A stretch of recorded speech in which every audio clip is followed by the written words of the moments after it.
Today I want to talk about this new product right here that I'm trying out. And no, I'm not sponsored by this company. They did not send me this for free. I used my own money to buy this because it seemed like a better version of the Draggy pretty much. So what this product is called the P Gear, as you can see, and the model is the P610. Now, this thing is supposed to be able to do everything the Draggy can, but it's supposed to do some things better. One being that it relays information in between the device and the satellites twice as fast as the Draggy. The Draggy is a 10 Hertz device and this one is a 20 Hertz. So we're gonna test that out, obviously, but let's get this box opened up and let's see what we're working with. So this is the P Gear. This is the actual device right here. Pretty light. It's got 3 little lights on it, I guess these are, which we'll find out once we open it up. So that's that. Let's see what else we got in the box. Alright, so we got a charging cord.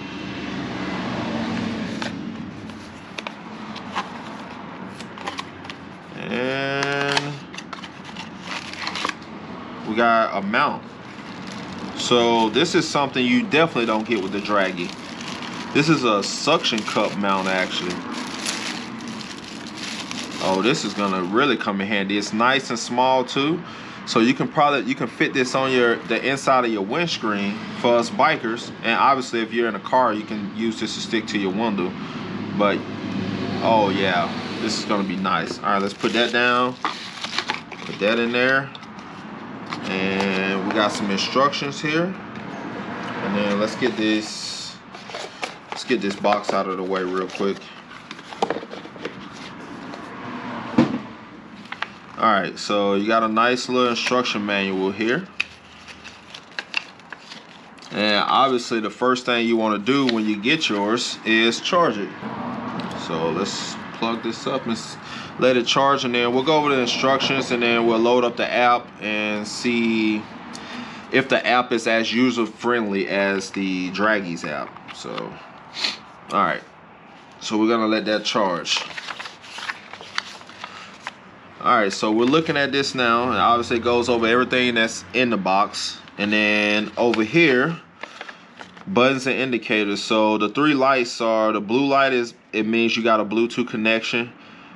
Green light is a position fix, that means that it's aligned with the satellites. And red light is in charge. So the red light is on now, it's charging. Let's see, so underneath the P Gear logo is a GPS receiver antenna. So under here, please keep the logo pointed upwards to the sky at all times. Very important. Do not block the device from GPS signal with any metal object or window films that contain metal. Any blockage may result in GPS data inaccuracy. So you want to keep this thing facing up whenever you're using it to make sure you get an accurate signal and you get accurate results. So now what we want to do is, let me get my phone. So now let's see, device binding, turn the switch on, turn the smartphone application on and set Bluetooth on. Okay, we got Bluetooth on. Press go in the app. Okay, nope. Select devices that can be connected.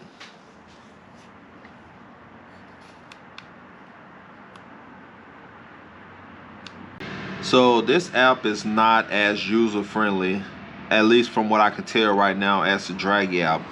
Like, I want to be able to only pick what I want to test and only run those, but I don't think you can, because if you go here and you look at drag race mode, the only thing you can do when you go to manager is delete the ones that you added, which I added a 60 to 100 because I use 60 to 100 for a lot of testing purposes.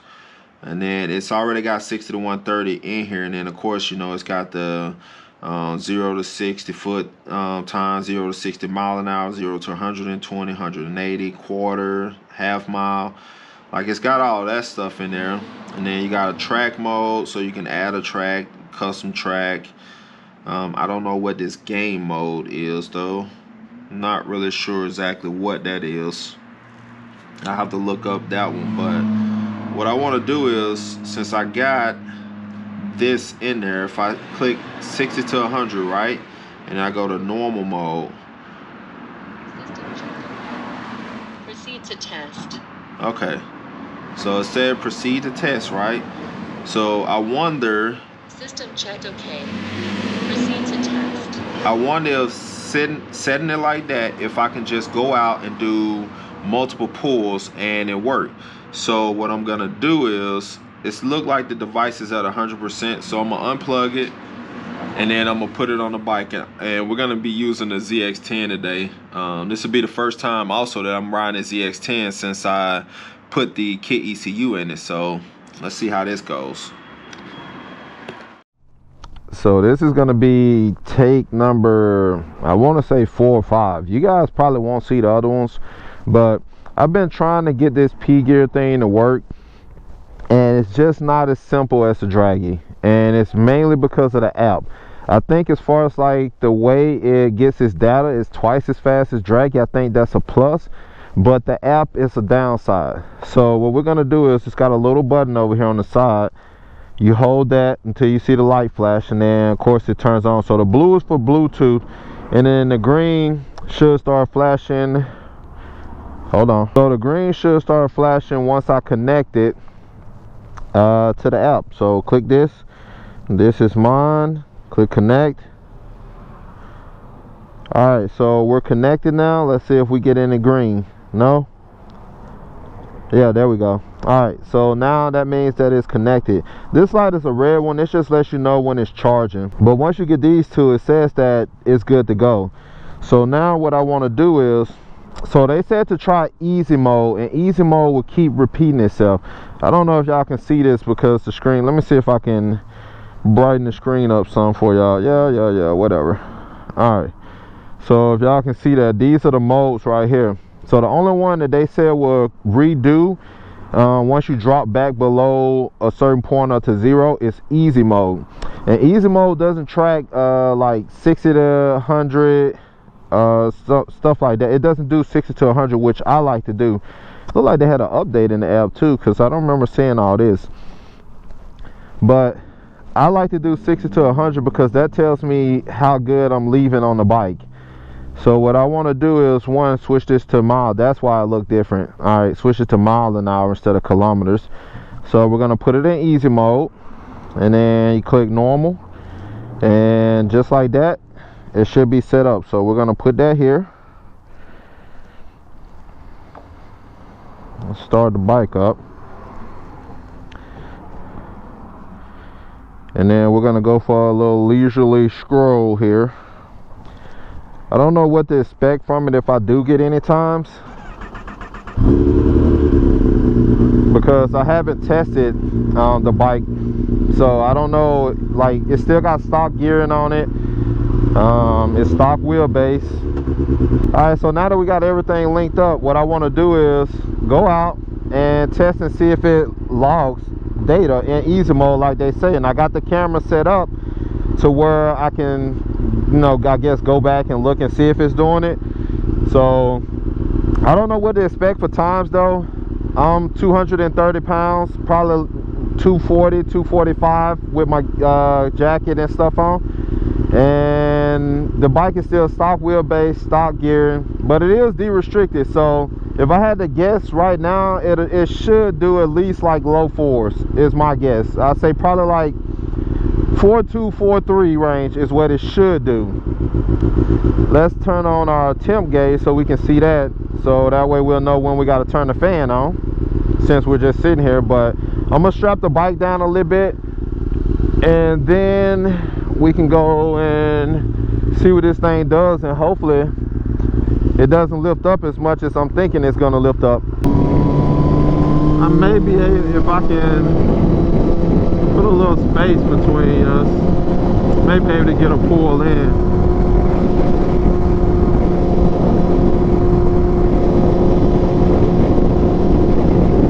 This is a hill, so can't do nothing on here. But I want to do a first gear hit, see what the bike does. We're in 6th gear right now. Alright, so we're coming up on this one little straightaway that I'm usually able to get some get a decent pull in on. So let's see.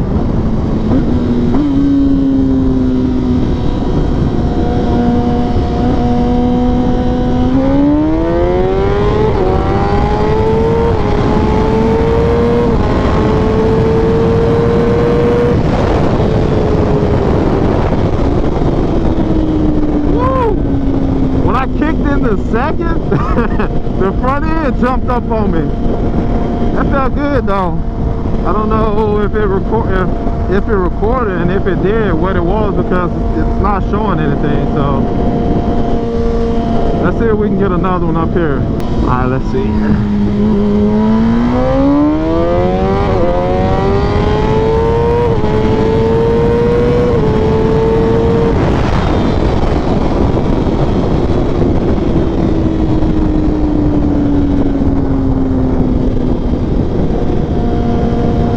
We may have some data there.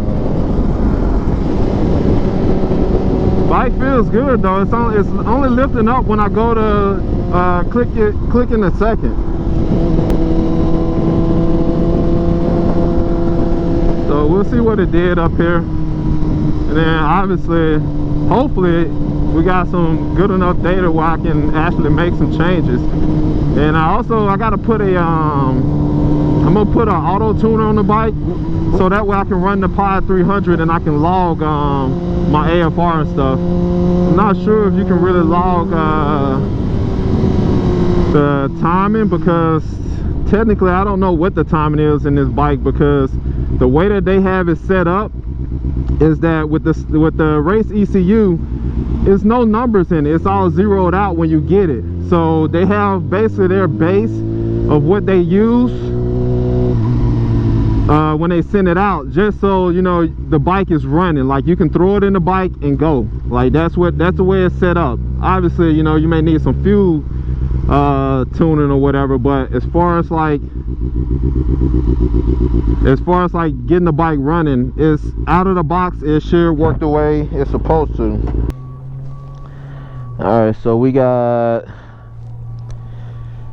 60 to 100 in 2.01, 60 to 130 in 414. It was faster than I said it was. 414 is pretty good, especially still stock gearing, and I haven't really messed with anything, but 414 is good.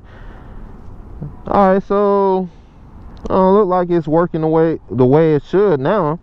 But I'm guessing the problem is that you got to keep this app open, because I guarantee if I close this, put it in my pocket and go back, which I'm probably gonna do, it's not gonna record like this. So it's still connected. So let's close that. And of course, the way you get to that, it's got a little notepad up here, and you pull that out, and then it shows basically like all the numbers. Let's see. 60 to 100 2.19, 60 to 130 and 414, 60 to 100 and 2.01, 60 to 130 and 414. Yeah, all right, that's pretty good. All right, so let's close that out. And I don't know why it's still tracking, but let's do this. Let's reset it. Actually, I can't even pull it up. Freaking Velcro works good as I don't know what. All right, so we're gonna pull it up. We're gonna go back to easy mode, normal. Now it's reset. And then what we're gonna do is we're gonna turn it off. Leave it out, but we're gonna turn it off. Well, we didn't turn the app off. We just closed the phone. So let's see. This is gonna be the deciding factor if this thing is working the way it should or not. Because I'm guessing that this was probably my problem before when I was using it. Is unlike the Draggy, you can close your phone. You don't have to have it open when you're doing the Draggy pulls, and it still works. I'm guessing this app doesn't have that feature, and if that's the case, then I mean, that may be something simple that they should be able to fix. I would just have to relay that message to them, like I figured out what the issue was, because I've been emailing back and forth with them. I haven't been getting replies back as fast as I would like to. It takes usually like a day, or at least close to a day, to get a reply back from them. But they're also not in the US, so I can't really expect for them to get back to me right then.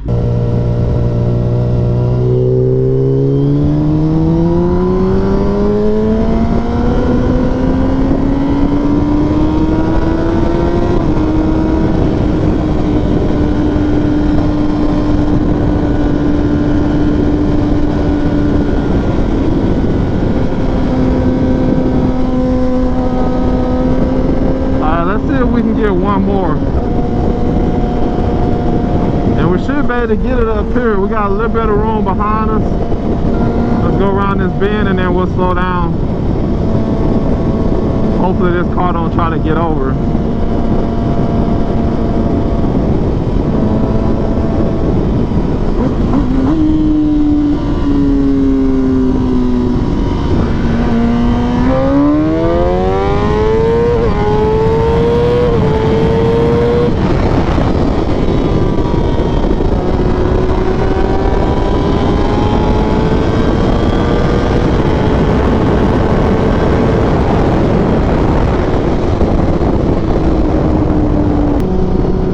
As I go across these bumps, that's gonna be it for these tests. We got a couple pulls. We got, what, I think 2 pulls in with the app closed. Well, not the app closed, with the phone closed. So we're gonna see if it actually logged anything, and if it didn't, then we know that's what the issue is. So as soon as I get back to the house, I'll get back with y'all. All right, so we back at the house now. Let's see. So as you can see right here, it says max feet 153, but if we click this, we get no results. So that's exactly what it is. This app has to be actually open on your phone for it to record. If it's open, then yeah, it'll do it back to back, but if it's not open, it's not gonna do it. So as of right now, I don't know, man. Like, I really still have to put the Dragy ahead of it, just because of the ease of use with the Dragy. The Dragy is one of the things you literally open the app, click connect, and as long as you got whatever you want to measure set up, you don't have to worry about anything else. So for me, I give the Dragy the upper hand when it comes to the app. The app is just a lot easier to use, and I mean, outside of having like the pre-programmed tracks and being able to program your own tracks and stuff, which the P Gear has, but for what we do, I mean, that's not really relevant on bikes, unless you go to like a road course, and then maybe load in there. If not, you can load it, I guess. But for us, when we do our straight line stuff, we need something that we can click, connect, and go, and then don't have to worry about it until we're done. So the Dragy has the upper hand when it comes to that. Now, when it comes to the refresh rate, or the how many times a second it sends info back and forth between the satellites and the actual antennas, the P Gear obviously wins that, because it's 20 hertz and the Dragy is only 10. So the P Gear should be a little bit more accurate than the Dragy is. But from tests that I've seen people do, it seems like they're pretty much neck and neck when it comes to like their times. There's like a little bit of difference between them, but nothing like that you can obviously say like the P Gear is more accurate or whatever. So for me, guys, right now, until they do some updates on the app and make some changes, I still have to suggest the Dragy over the P Gear. The P Gear is a little bit cheaper, but unless you want to have the thing open all the time, I say just continue to go with the Dragy, because you can take your phone, put it in your pocket, and just go. Don't even have to worry about looking at it. So that's just my recommendations as of right now. In the future, like I said, maybe they change the app around and make it a little bit more user friendly, then maybe that will give it the upper hand on the Dragy. But for right now, my recommendations is to continue using the Dragy. Until next video, I'll catch y'all. Peace.